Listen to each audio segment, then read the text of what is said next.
Hi ಎಲ್ಲರಿಗೂ ನಮಸ್ಕಾರ. ಬನ್ನಿ ನಂದ ಗೋಕುಲ ಸೀರಿಯಲ್ ಏನಾಗ್ತಾ ಇದೆ ಅಂತ ನೋಡಿಕೊಂಡು ಬರೋಣ. ಈ ಕಡೆ ನಂದ ಕೂಡ ಮನೆಯವ್ರಿಗೋಸ್ಕರ ಅಡುಗೆ ಮಾಡ್ತಾ ಇರಬೇಕಾದ್ರೆ ಗಿರಿಜಾ, ಮೀನಾ, ರಕ್ಷಾ ಎಲ್ಲರೂ ಕೂಡ ನಿಂತ್ಕೊಂಡು ನೋಡ್ತಾ ಇರ್ತಾರೆ. ಅಯ್ಯೋ ಪಾಪ ನನ್ನ ಗಂಡ ನಮಗೋಸ್ಕರ ಅಡುಗೆ ಮಾಡ್ತಾ ಇದ್ದಾರೆ ಅಂತ ಗಿರಿಜಾ ಬೇಜಾರಾದಾಗ ಮನೆಯವರೆಲ್ಲರೂ ಕೂಡ ಅಲ್ಲಿಗೆ ಬರ್ತಾರೆ.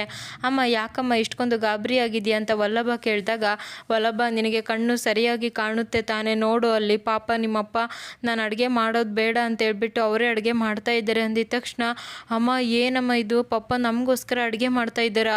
ನನಗೆ ಬುದ್ಧಿ ಬಂದಾಗಿದ್ದ ನಾನು ಇವತ್ತೇ ಏನೋ ಪಪ್ಪ ಅಡುಗೆ ಮಾಡೋದನ್ನು ನೋಡ್ತಾ ಇರೋದು ಅಂತ ಹೇಳಿದಾಗ, ಎಲ್ಲ ಆಗಿದ್ದು ಈ ಮೀನಾ ಇದ್ದಾನೆ, ಇವಳೇನೋ ಗೊತ್ತಿಲ್ಲದೆ ಮಾತಾಡ್ಬಿಟ್ಲು, ಅವರು ಅದನ್ನೇ ನಿಜ ಅಂತ ಅಂದ್ಕೊಂಡು ಪಾಪ ಅಡುಗೆ ಮಾಡ್ತಾ ಇದ್ದಾರೆ ಅಂತ ಹೇಳಿದಾಗ, ಅತ್ತೆ ನಿಮ್ಮ ಹತ್ರ ಒಂದು ನಿಜ ಹೇಳಬೇಕು ಅತ್ತೆ, ನಿಜ ಹೇಳಬೇಕು ಅಂದರೆ ಅವರು ನಿಂತ್ಕೊಂಡು ಕೇಳಿಸ್ಕೊತಾ ಇದ್ದಾರೆ ಅಂತ ನನಗೆ ಮುಂಚೆನೇ ಗೊತ್ತಿತ್ತು, ಅದಕ್ಕೆ ಅವ್ರ ಮುಂದೆ ಆ ರೀತಿ ಮಾತಾಡಿದೆ ಅಷ್ಟೇ ಅತ್ತೆ ಅಂತ ಹೇಳಿದ ತಕ್ಷಣ, ಅಯ್ಯೋ ಅಯ್ಯೋ ಎಂಥ ಕೆಲಸ ಮಾಡಿಬಿಟ್ಟೆ ನೀನು, ಗೊತ್ತಿದ್ದು ನನ್ನ ಗಂಡ ಅಡುಗೆ ಮಾಡಲಿ ಅಂತ ಬಯಸ್ತಾ ಇದೆಯಾ ಅಂತ ಗಿರಿಜಾ ಹೇಳಿದಾಗ, ಅತ್ತೆ ಅದರಲ್ಲೇನಿದೆ ಬಿಡಿ, ಈ ಅದೃಷ್ಟ ನೋಡೋಕ್ಕೆ ಸಿಗುತ್ತಾ ನೋಡಿ ಅಂತ ಹೇಳ್ತಾ ಇರಬೇಕಾದ್ರೆ, ಹೌದು ಕಣೆ ಮೀನಾ ಒಳ್ಳೆ ಕೆಲಸ ಮಾಡಿದ್ಯಾ ಅಂತ ಕೇಶವ ಹೇಳಿದಾಗ, ಸಾಕು ಮುಚ್ಚೋ ಬಾಯಿ, ಎಂಥ ಹೆಂಡ್ತಿನ ಕರ್ಕೊಂಡು ಬಂದಿದ್ಯಾ, ಇವಳಿದ್ದ ನಾವು ಒದ್ದಾಡ್ತಾ ಇದ್ದರೆ ನಿನಗೆ ನೀನು ಹೆಂಡ್ತಿ ಮಾಡೋ ಕೆಲಸ ಖುಷಿ ಅಲ್ವಾ ಅಂತ ಹೇಳ್ಬಿಟ್ಟು ಎಲ್ಲರೂ ಕೂಡ ನಗ್ತಾ ಇರ್ತಾರೆ. ಇನ್ನು ನಂದ ಅಡುಗೆ ಮಾಡ್ತಾ ಇರಬೇಕಾದ್ರೆ ಮಾಧವ ಕೂಡ ಬಂದುಬಿಟ್ಟು, ಅಪ್ಪ ನಾನು ನಿನಗೆ ಹೆಲ್ಪ್ ಮಾಡ್ತೀನಿ ಅಂತ ಹೇಳ್ತೇನೆ. ಹೌದಾ, ಹಾಗಿದ್ರೆ ತರಕಾರಿ ಕಟ್ ಮಾಡು, ಬೇಗ ಅಕ್ಕಿ ತೊಳೆದ್ಬಿಟ್ಟು ಅನ್ನ ಮಾಡು ಅಂತ ಹೇಳ್ತಾರೆ. ಇನ್ನು ಅಡುಗೆ ಎಲ್ಲ ಮಾಡಿ ಮುಗಿಸಿದಾದ್ಮೇಲೆ ಗಿರಿಜಾ ಅಡುಗೆ ಎಲ್ಲ ರೆಡಿ ಮಾಡಿದ್ದೀನಿ, ಎಲ್ಲರಿಗೂ ಊಟಕ್ಕೆ ಹಾಕ್ಕೊಡು ಅಂತ ಹೇಳ್ತಾನೆ. ಇನ್ನು ಆ ಕಡೆ ಅಮ್ಮು ಕೂಡ ಮನೆಯವ್ರಿಗೋಸ್ಕರ ಅವಳೇ ಅಡುಗೆ ಮಾಡಿರ್ತಾಳೆ. ಅವ್ರ ಅಪ್ಪ ಮತ್ತು ಚಿಕ್ಕಪ್ಪ ಬರಬೇಕು ಅಂತ ಕಾಯ್ತಾ ಇರಬೇಕಾದ್ರೆ ಈ ಕಡೆ ನಂದ ಫ್ಯಾಮಿಲಿ ಹೊರಗಡೆ ಕೂತು ಊಟನ ಮಾಡಬೇಕು ಅಂತ ಅಂದ್ಕೊಳ್ತಾ ಇರ್ತಾರೆ. ಇವತ್ತು ಅಪ್ಪ ನಮಗೋಸ್ಕರ ಅಡುಗೆ ಮಾಡಿದ್ದಾರೆ, ಎಲ್ಲರೂ ತಿಂದ್ಬಿಟ್ಟು ಹೇಗಿದೆ ಅಂತ ಹೇಳಿ ಅಂತ ವಲ್ಲಭ ಹೇಳಿದಾಗ, ತಿಂದಿದ ತಕ್ಷಣ ಎಲ್ಲರೂ ಕೂಡ ಸೂಪರ್ ಅಂತ ಹೇಳ್ತಾರೆ.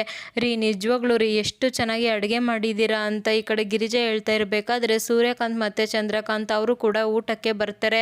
ಅಪ್ಪ ಇವತ್ತು ನಾನೇ ನನ್ನ ಕೈಯಾರೆ ಅಡುಗೆ ಮಾಡಿದ್ದೀನಿ, ಊಟ ಮಾಡಿ ಹೇಗಿದೆ ಅಂತ ಹೇಳಿ ಅಂತ ಹೇಳಿದಾಗ ಈ ಕಡೆ ಅವ್ರ ಚಿಕ್ಕಪ್ಪ ಕೂಡ ಅಮ್ಮೋ ನೀನು ಅಡುಗೆ ಮಾಡಿದ್ಯಾ ಅಂದಮೇಲೆ ತುಂಬ ಚೆನ್ನಾಗಿರುತ್ತೆ ಬಿಡು ಅಂತ ಹೇಳ್ತಾರೆ. ಹೌದಪ್ಪ ಇವತ್ತು ಯಾರ ಸಹಾಯನೂ ಕೂಡ ತಗೊಳ್ದೇನೆ ನಾನು ಒಬ್ಬಳೇ ಅಡುಗೆ ಮಾಡಿದ್ದೀನಿ ಅಂತ ಹೇಳಿದಾಗ, ಹೌದಾ ಹಾಗಿದ್ರೆ ಇನ್ಮೇಲೆ ಡೈಲಿ ನಿಮ್ಮ ಅಪ್ಪಗೆ ನೀನೇ ಅಡುಗೆ ಮಾಡು ಅಂತ ಕಲಾ ಹೇಳ್ತಾ ಇರ್ತಾಳೆ.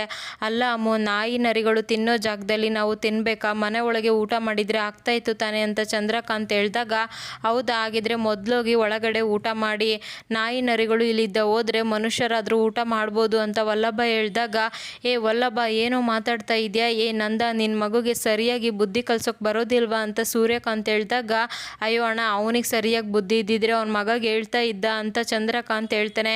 ಸಾಕು ಮುಚ್ಚರೋ ಬಾಯಿ, ಮೊದಲು ನೀವು ತಾನೇ ಶುರು ಮಾಡಿದ್ದು, ನೀವು ಸರಿಯಾಗಿ ಇದ್ದಿದ್ರೆ ಅವನು ಯಾಕೆ ಮಾತಾಡ್ತಾ ಇದ್ದ ಅಂತ ನಂದ ಹೇಳ್ತೇನೆ.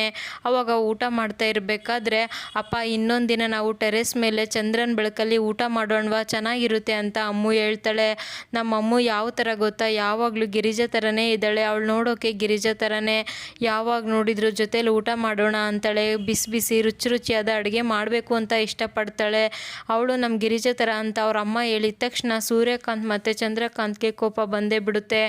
ಓಡೋದೊಳಗೆ ನನ್ನ ಮಗಳನ್ನ ಯಾಕಮ್ಮ ಹೋಲಿಕೆ ಮಾಡ್ತೀಯ ಅಂತ ಸೂರ್ಯಕಾಂತ್ ಹೇಳಿದಾಗ, ನಿನ್ನ ಗಂಡ ಅಂದರೆ ನಮ್ಮಪ್ಪ ಸಾಯೋದಕ್ಕೆ ಕಾರಣನೇ ಅವಳು, ಅಂಥವಳನ್ನ ನನ್ನ ಮಗಳಿಗೆ ಹೋಲಿಕೆ ಮಾಡ್ತೀಯ ಅಂತ ಹೇಳಿದ ತಕ್ಷಣ ನಂದಾಗಂತೂ ತುಂಬಾ ಕೋಪ ಬಂದುಬಿಡುತ್ತೆ.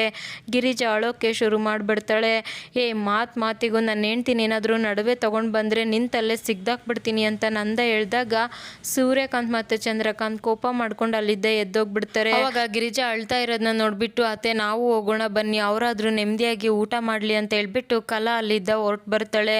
ಇನ್ನು ಈ ಕಡೆ ಗಿರಿಜಾ ಅಳ್ತಾ ಇರಬೇಕಾದ್ರೆ, ಅಮ್ಮ ನೀನು ಯಾಕಮ್ಮ ಅಳ್ತೀಯ, ಕಣ್ಣೀರು ಒರೆಸ್ಕೋ, ನೋಡಲ್ಲಿ ಚಂದಮಾಮ ಅಂತ ಹೇಳ್ಬಿಟ್ಟು ಕೇಶವ ಅವ್ರ ಅಮ್ಮಗೆ ಕೈ ತುತ್ತು ಕೊಡ್ತಾನೆ.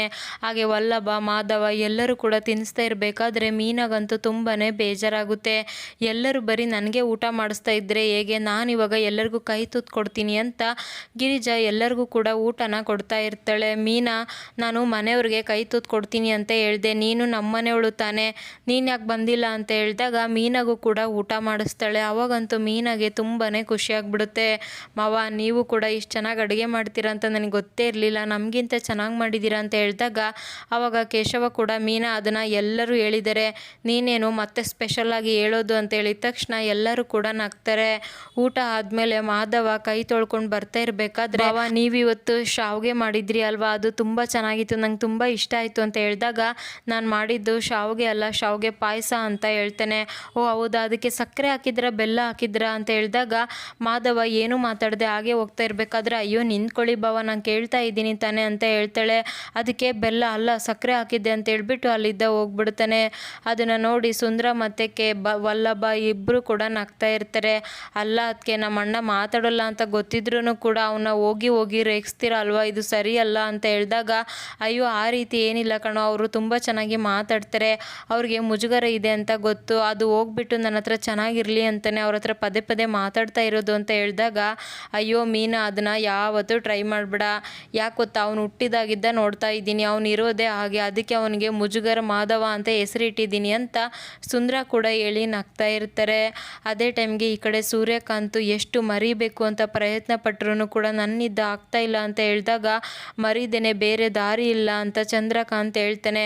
ಅಲ್ಲಿಗೆ ಕಲಾ ಕೂಡ ಬಂದ್ಬಿಟ್ಟು ಊಟ ಕೂಡ ಮಾಡಿಲ್ಲ, ಸ್ವಲ್ಪ ಹಾಲಾದರೂ ಕುಡೀರಿ ಅಂತ ಹೇಳಿದಾಗ ಅವ್ರ ಅಮ್ಮ ಕೂಡ ಬಂದ್ಬಿಟ್ಟು, ಕುಡೀರಪ್ಪ ಕುಡೀರಿ, ಇಲ್ಲಿ ನನ್ನ ಹೊಟ್ಟೆ ಉರಿತಾ ಇದೆ, ನೀವು ತಣ್ಣಗೆ ಹಾಲು ಕುಡ್ದೋಗಿ ಮಲ್ಕೊಳ್ಳಿ ಅಂತ ಹೇಳ್ತಾಳೆ. ಒಂದು ಹಬ್ಬನೂ ಕೂಡ ಇಷ್ಟು ವರ್ಷದಲ್ಲಿ ಸರಿಯಾಗಿ ಮಾಡೋಕ್ಕೆ ಬಿಟ್ಟಿಲ್ಲ, ಯಾವಾಗ ನೋಡಿದ್ರು ಜಗಳ ದ್ವೇಷ ಮಾಡಿಕೊಂಡೇ ಇರ್ತೀರಾ ಅಂತ. ತಪ್ಪು ಗಿರಿಜಾ ಏನೋ ಮಾಡಿದಾಳೆ, ಪ್ರೀತಿ ಮಾಡಿದಾಳೆ ಅಷ್ಟೇ, ನಿಮ್ಮ ಹತ್ರ ಬಂದು ಮದುವೆ ಮಾಡಿಕೊಡಿ ಅಂತ ಕೇಳ್ಕೊಂಡ್ಳು, ಆದರೆ ನೀವು ಒಪ್ಕೊಳ್ಳಿಲ್ಲ, ಅದಕ್ಕೆ ಅವಳು ಮನೆ ಬಿಟ್ಟು ಹೋಗಿದ್ದು, ಅಷ್ಟಕ್ಕೆ ಇಷ್ಟೆಲ್ಲ ಅವಳನ್ನ ನೋಯಿಸೋದು ಎಷ್ಟು ಸರಿ, ನೀವು ಕೂಡ ನೆಮ್ಮದಿಯಾಗಿಲ್ಲ, ಅವಳನ್ನು ಕೂಡ ನೆಮ್ಮದಿಯಾಗಿರೋಕ್ಕೆ ಬಿಡ್ತಾ ಇಲ್ಲ, ಯಾಕೋ ಈ ರೀತಿ ಮಾಡ್ತಾ ಇದ್ದೀರಾ ಅಂತ ಹೇಳಿದಾಗ ಈ ಕಡೆ ಸೂರ್ಯಕಾಂತ್ ಮತ್ತು ಚಂದ್ರಕಾಂತ್ಗಂತೂ ತುಂಬಾ ಬೇಜಾರಾಗ್ಬಿಡುತ್ತೆ.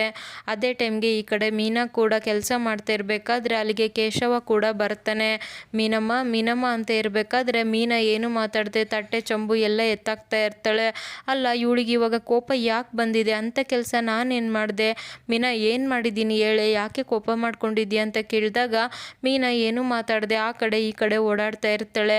ಅಲ್ಲ ಇವಳಿಗೇನಾಗಿರ್ಬೋದು, ಮೀನಾ ನಿಂತ್ಕೊಳ್ಳೆ, ಅವಾಗಿದ್ದ ನೀನು ಹಿಂದೆ ಬರ್ತಾ ಇದ್ದೀನಿ, ನೀನು ಯಾಕೆ ಮಾತಾಡದೆ ಅವಾಯ್ಡ್ ಮಾಡ್ತಾ ಇದೀಯ ಅಂತ ಹೇಳಿದಾಗ, ಸಾಕು ಸುಮ್ಮನೆ ಇರ್ತೀಯ ಕೇಶವ, ಅಪ್ಪ ಅಮ್ಮ ತಮ್ಮ ಎಲ್ಲರೂ ಕೂಡ ನೆನಪಾಗ್ತಾ ಇದ್ದಾರೆ, ಬೆಳಗ್ಗೆ ಇದ್ದ ಎಷ್ಟು ನೋವಲ್ಲಿದ್ದೀನಿ, ಅಲ್ಲ ನಿನ್ನ ಹತ್ರ ಮಾತಾಡಬೇಕು ಅಂತ ಬಂದಾಗೆಲ್ಲ ನನ್ನನ್ನು ಅವಾಯ್ಡ್ ಮಾಡಿ ಹೋಗ್ತಾ ಇದೆಯಾ, ಆದರೆ ಇವಾಗ ನೀನು ಮಾತಾಡ್ಸೋಕೆ ಬಂದಿದ ತಕ್ಷಣ ನಾನು ಮಾತಾಡಬೇಕು ಅಲ್ವಾ ಅಂತ ಹೇಳಿದಾಗ ಕೇಶವಗಂತೂ ಬೇಜಾರಾಗ್ಬಿಡುತ್ತೆ. ಮುಂಚೆ ಎಲ್ಲ ನೀನು ನನ್ನನ್ನು ಎಷ್ಟು ಕೇರ್ ಮಾಡ್ತಾ ಇದೆ, ಜ್ವರ ಬಂದಾಗ ನನ್ನ ತಾಯಿಗಿಂತ ಹೆಚ್ಚಾಗಿ ನೋಡ್ಕೊಂಡಿದ್ಯಾ, ಆ ಪ್ರೀತಿ ಆ ಕೇಶವ ನನಗೆ ಇವಾಗ ಸಿಗ್ತಾ ಇಲ್ಲ, ನಿನಗೋಸ್ಕರ ಮನೆಯವ್ರನ್ನ ಬಿಟ್ಟು ಬಂದಿದ್ದೀನಿ, ಆದರೆ ಇವಾಗ ನೀನೇ ನನ್ನನ್ನು ದೂರ ಮಾಡ್ತಾ ಇದೀಯಾ, ಹೆಂಡ್ತಿ ಆಗಿರೋಳು ಏನೋ ಕೇಳ್ತಾಳೆ, ನನ್ನನ್ನೇನು ಮೆರವಣಿಗೆ ಮಾಡು ಅಂತ ಕೇಳ್ತೀನ, ನಾನು ಹತ್ತಾಗ ಒಂದೇ ಒಂದು ಕೈಯಲ್ಲಿ ನನ್ನ ಕಣ್ಣೀರು ಒರೆಸಿದ್ರೆ ಸಾಕು, ನಾನು ಬೇಜಾರಾದಾಗ ನಿನ್ನ ಭುಜ ಕೊಟ್ಟು ಏನಾಯಿತು ಅಂತ ಕೇಳಿದರೆ ಸಾಕು, ಇದನ್ನು ಕೂಡ ಬಯಸೋದು ತಪ್ಪ ಅಂತ ಹೇಳ್ಬಿಟ್ಟು ಮೀನಾ ಕೋಪ ಮಾಡ್ಕೊಂಡು ಅಲ್ಲಿದ್ದ ಹೋಗ್ಬಿಡ್ತಾಳೆ. ಅದೇ ಟೈಮ್ಗೆ ಈ ಕಡೆ ಅಮ್ಮು ಮತ್ತು ವಲ್ಲಭ ಇಬ್ಬರು ಕೂಡ ಜಗಳನ ಶುರು ಮಾಡ್ಕೊಂಡಿರ್ತಾರೆ. ಇದು ನಾಳಿನ ಎಪಿಸೋಡಲ್ಲಿ ನಡೆಯೋದು. ಆವಾಗ ಮೀನಾ ಕೂಡ ಬಂದ್ಬಿಟ್ಟು ಜಗಳ ಬಿಡ್ಸೋಕೆ ನೋಡ್ತಾ ಇರಬೇಕಾದ್ರೆ, ಸಾಕು ಸುಮ್ಮನೆ ಇರಿ, ನೀವು ಅವನಿಗೆ ಸಪೋರ್ಟ್ ಮಾಡೋದು, ನಿಮ್ಮ ಮಾತು ಕೇಳೋಲ್ಲ ಅಂತ ಹೇಳ್ಬಿಟ್ಟು ಅಮ್ಮು ಅಲ್ಲಿದ್ದ ಹೋಗ್ಬಿಡ್ತಾಳೆ. ವಲ್ಲಭ ಏನು ಗೊತ್ತಾ, ನೀವಿಬ್ಬರು ಜಗಳ ಮಾಡ್ತಾ ಇರೋದು ನೋಡಿದರೆ ನೀವಿಬ್ಬರು ಆದಷ್ಟು ಬೇಗ ಲವ್ವಲ್ಲಿ ಬೀಳ್ತೀರಾ ಅಂತ ಹೇಳಿದಾಗ ವಲ್ಲಭಗಂತೂ ಫುಲ್ ಶಾಕ್ ಆಗಿಬಿಡುತ್ತೆ. ಇನ್ನು ಕೇಶವ ಹತ್ರ ಅಮ್ಮು ಎಷ್ಟು ಮುದ್ದಾಗಿದ್ದಾಳೆ ಅಲ್ವಾ, ಅವಳು ನಮ್ಮ ಮನೆಗೆ ಸೊಸೆಯಾಗಿ ಬಂದರೆ ಎಷ್ಟು ಚೆನ್ನಾಗಿರುತ್ತೆ, ನಾನೇ ವಲ್ಲಭ ಮತ್ತು ಅಮ್ಮು ಇಬ್ಬರು ಕೂಡ ಲವ್ವಲ್ಲಿ ಬೀಳೋ ಹಾಗೆ ಮಾಡ್ತೀನಿ ಅಂದಿದ ತಕ್ಷಣ, ಲೇ ಮೀನಾ ಏನೇ ಮಾಡೋಕೆ ಹೊರಟಿದ್ಯಾ ಅಂತ ಕೇಶವ ಶಾಕ್ ಆಗ್ತಾನೆ.